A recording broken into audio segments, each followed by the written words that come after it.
എല്ലാ സ്നേഹം നിറഞ്ഞ കൂട്ടുകാർക്കും മറ്റൊരു വീഡിയോയിലേക്ക് ഹാർദമായ സ്വാഗതം. എല്ലാ ഇൻവെസ്റ്റേഴ്സിനും എല്ലാ ട്രേഡേഴ്സിനും സ്വാഗതം. അപ്പോൾ പുതിയ കേന്ദ്ര സർക്കാർ BJPയുടെ നേതൃത്വത്തിലുള്ള കേന്ദ്ര സർക്കാർ അധികാരത്തിൽ ഏറി. പക്ഷേ BJPക്ക് വ്യക്തമായ ഭൂരിപക്ഷം ഇല്ല. ഒരു കൂട്ടുകക്ഷി മന്ത്രിസഭയാണ് ഇപ്പോൾ ഭരിക്കുന്നത്. അപ്പോൾ അവരുടെ ബഡ്ജറ്റ് വരാൻ പോകുന്നുണ്ട്. നമുക്കതിൻ്റെ കാര്യങ്ങളൊന്ന് പരിശോധിക്കാം. അതായത് ബഡ്ജറ്റിന് മുമ്പ് ഓഹരി വിപണിയിൽ ഒരു പ്രീ ബഡ്ജറ്റ് റാലി നടക്കാറുണ്ട്. അപ്പോൾ പുതിയ കേന്ദ്ര സർക്കാരിൻ്റെ ആദ്യ ബഡ്ജറ്റ് ജൂലൈ 23-നോ അല്ലെങ്കിൽ 24-നോ അവതരിപ്പിക്കും എന്നാണ് ഇപ്പോൾ മാർക്കറ്റിൽ നിന്ന് കിട്ടുന്ന സൂചനകൾ. ഫെബ്രുവരിയിൽ ഇടക്കാല ബഡ്ജറ്റാണ് അവതരിപ്പിച്ചിട്ടുണ്ടായിരുന്നു. അതിപ്രധാന പ്രഖ്യാപനങ്ങളോ വലിയ വിഹിതം നീക്കിവെക്കലോ ഇതിൽ ഉണ്ടായിരുന്നില്ല. പ്രത്യേകിച്ച് മാർക്കറ്റിന് സാറ്റിസ്ഫൈഡായ ഒന്നും ആ ബഡ്ജറ്റിൽ ഉണ്ടായിട്ടില്ല. അതുകൊണ്ട് തന്നെ ഓഹരി വിപണിയിൽ കാര്യമായ സ്വാധീനം അന്ന് ചെലുത്തിയിട്ടില്ല. എന്നാൽ ഇനി വരാനിരിക്കുന്നത് പുതിയ സർക്കാരിൻ്റെ, അതായത് ഭരണത്തിലേറിയ പുതിയ സർക്കാരിൻ്റെ സമ്പൂർണ്ണ ബഡ്ജറ്റാണ്. ഓഹരി വിപണിയുടെ വീക്ഷണകോണിലൂടെ ബഡ്ജറ്റിനെ സമീപിക്കുമ്പോൾ വിവിധ കാര്യങ്ങൾ നമ്മൾ പരിഗണിക്കാനുണ്ട്. കഴിഞ്ഞ സർക്കാരിൻ്റെ തുടർച്ചയാണെങ്കിലും വേറിട്ട സമീപനത്തിന് സർക്കാരിനെ നിർബന്ധിതമാക്കുന്ന രാഷ്ട്രീയ സാഹചര്യം നിലവിലുണ്ട്. അതായത് ഒരു കൂട്ടുകക്ഷി സഭയാണ് ഇപ്പോൾ നിലവിലുള്ളത്.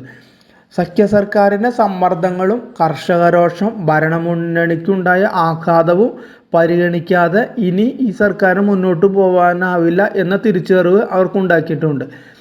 ബജറ്റിന് മുമ്പായി വിപണിയിൽ ഒരു റാലി പൊതുവിൽ പതിവാണ്. പല സെക്ടറുകളും ഓഹരികളിൽ അപ്പോൾ ഒരു കുതിപ്പുണ്ടായിട്ടുണ്ട്. അത് ഇനിയും തുടർന്നേക്കാം. അതായത് പ്രതിരോധ മേഖല, പിന്നെ ടെക്സ്റ്റൈൽ മേഖല, സോളാർ പാനൽ, കൃഷി, റെയിൽവേ, അടിസ്ഥാന സൗകര്യം തുടങ്ങിയ മേഖലകളിൽ ഒരു പ്രീ ബഡ്ജറ്റ് റാലിക്ക് മിക്കവാറും പങ്കെടുക്കാനായിട്ട് സാധ്യതയുണ്ട്. കലുഷിതമായ ആഗോള സാഹചര്യം പ്രതിരോധ ബജറ്റ് അതിൻ്റെ വിഹിതം വർദ്ധിപ്പിക്കാൻ രാജ്യങ്ങളെ നിർബന്ധിതമാക്കുന്നുണ്ട്. ഇന്ത്യക്കാകട്ടെ പ്രതിരോധ മേഖലകൾ കയറ്റുമതി വർദ്ധിപ്പിക്കാൻ കൂടി ലക്ഷ്യമിട്ടാണ് നീങ്ങുന്നത്. ടെക്സ്റ്റൈൽസ് മേഖലയിൽ കയറ്റുമതി പ്രോത്സാഹിപ്പിക്കാൻ നികുതി ഇളവ് ഉൾപ്പെടെ നടപടികൾ വരുന്ന ബഡ്ജറ്റ് ഉണ്ടാകുമെന്നാണ് റിപ്പോർട്ട്.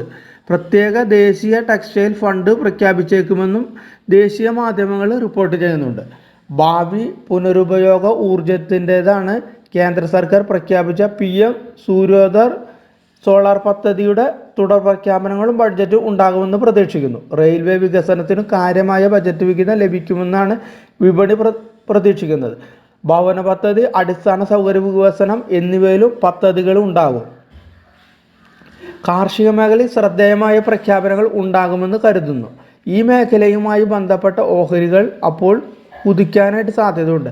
ബജറ്റ് പ്രഖ്യാപനത്തിന് ശേഷമല്ല മിക്കവാറും കുതിപ്പുണ്ടാവുക എന്ന് പുതിയ നിക്ഷേപകർ പ്രത്യേകം ശ്രദ്ധിക്കുക. ഓഹരി വിപണി പൊതുവെ എല്ലാം മുൻകൂട്ടി കാണുന്ന സ്വഭാവത്തിലാണ് ഉള്ളത്. ബഡ്ജറ്റിന് ആഴ്ചകൾക്ക് മുമ്പ് തന്നെ കുതിപ്പ് തുടങ്ങും. ബഡ്ജറ്റ് പ്രതീക്ഷിച്ച അത്ര പോസിറ്റീവ് സമീപനം ഉണ്ടായില്ലെങ്കിൽ വീഴ്ചയ്ക്ക് സാധ്യതയുണ്ട്. അപ്പോൾ ഇത് രണ്ടും നമ്മൾ പ്രത്യേകം മനസ്സിലാക്കിയിരിക്കണം. ഭേദപ്പെട്ട പ്രഖ്യാപനം ഉണ്ടായാലോ, അതായത് ഇപ്പോൾ 100 രൂപ നിങ്ങൾക്ക് തരുന്നു പ്രഖ്യാപിച്ചിട്ട് നിങ്ങൾക്കൊരു 25 രൂപ തന്നാൽ അത് എന്തായിരിക്കും സ്ഥിതി? അതുപോലെയാണ് ഭേദപ്പെട്ട പ്രഖ്യാപനങ്ങൾ ഉണ്ടായാൽ പോലും അപ്പോൾ വില കാര്യമായി ഉയരണമെന്നില്ല. കാരണം നേരത്തെ ഉയർന്നു കഴിഞ്ഞിട്ടുണ്ടാകും. ബഡ്ജറ്റ് ലക്ഷ്യമാക്കുന്നവർ നല്ല ഓഹരികൾ നേരത്തെ വാങ്ങിവെക്കുകയും ബഡ്ജറ്റിന് തൊട്ടു മുമ്പോ ബഡ്ജറ്റ് പ്രഖ്യാപനങ്ങൾ സൂക്ഷ്മമായി നിരീക്ഷിച്ച് ഉടനടിയോ വിറ്റൊഴിക്കുകയും ചെയ്യുന്നത് ആണ് നല്ലത്.